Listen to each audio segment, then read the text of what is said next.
everyone! In this video, I want to talk to you about this quote that I came across recently, and oh, there goes my phone. Let's start this again.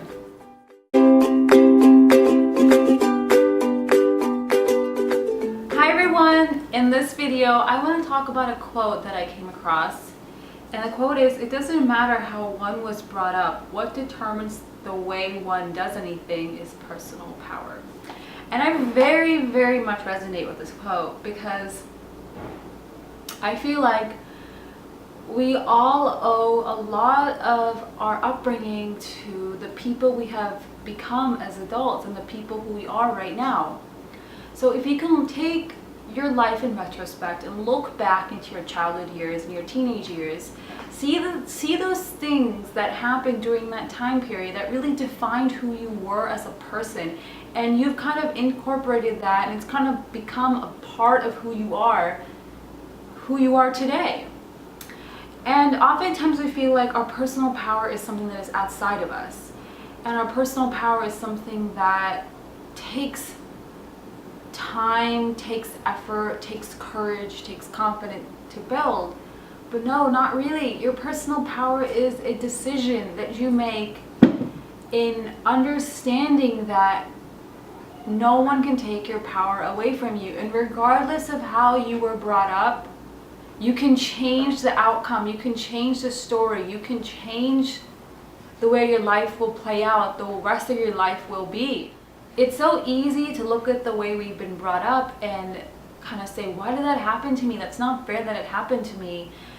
And just live in this state of victim consciousness. But how can you take that state of victim consciousness and how can you look at the things that have defined you, that have had an integral part of your personality and who you've become today, and transform it into something that is bringing you back into your personal power, that is really helping you become who you really truly are. And this is something that I have been really looking at this week, and what I have been doing is writing down a list of outcomes that I would like to happen. And for me, one of those outcomes is I want to be a life coach, because I love connecting and helping people, and I love helping people think differently, and I love helping people see their own life. And so I wrote down the belief, be a life coach.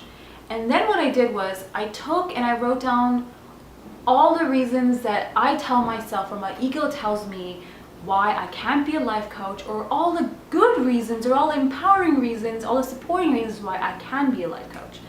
And I made a list of all those things. And the two things that really stood out to me was, I'm not smart enough, and people don't care what I have to say, and no one really wants to hear what I have to say.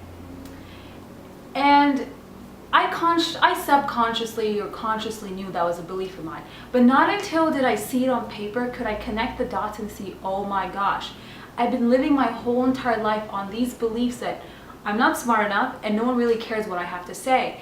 And therefore, I'm not creating the results or the experiences I want to have, because your beliefs reflect back to you in your life experiences. So these beliefs I have about myself are reflecting back to me. And then I feel like I'm doing something wrong, I'm not good enough, blah, blah, blah. But it's because I hold those beliefs to be true about who I am. So that got me really, really thinking that if I can be programmed to believe that I'm not smart enough and that no one really cares what I have to say, then I can reprogram myself into having beliefs that serve me, that are more empowering. And that's something that I have been working through, and realizing that has been very transformative for me and very shifting for me. So in this video, I want to ask you, how can you take your old beliefs and how can you create new beliefs that are bringing you back into your personal power? Personal power is all about understanding the beliefs that you hold to be true about yourself. And the beliefs that you hold to be true about yourself will be reflected back to you in your life experiences. So that's what personal power is really about, is understanding where you are giving your power away and what beliefs you are giving your power away to. And the beliefs that I'm giving my power away to is, I'm not smart enough and no one really cares what I have to say. Now those are some really, really strong beliefs that I hold, and those are the reasons I stop myself a lot of the times from doing a lot of things, because I feel like I have to prove myself to somebody, or that I'm just not smart enough, or I don't have a voice that really matters. So that's the question I want to bring to you this week. How can you take your personal power back? And in doing so, how can you take your old beliefs that aren't serving you and transform them into new beliefs that can become the blueprint of your life, how you want to live from here on out? So in the comments below, tell me, did you find this video useful? And tell me if you resonate at all. What beliefs are you ready to shed? What beliefs are you ready to let go of? Thank you for taking the time to watch. And wherever you're in the world, I wish you a beautiful, blessed day. Bye!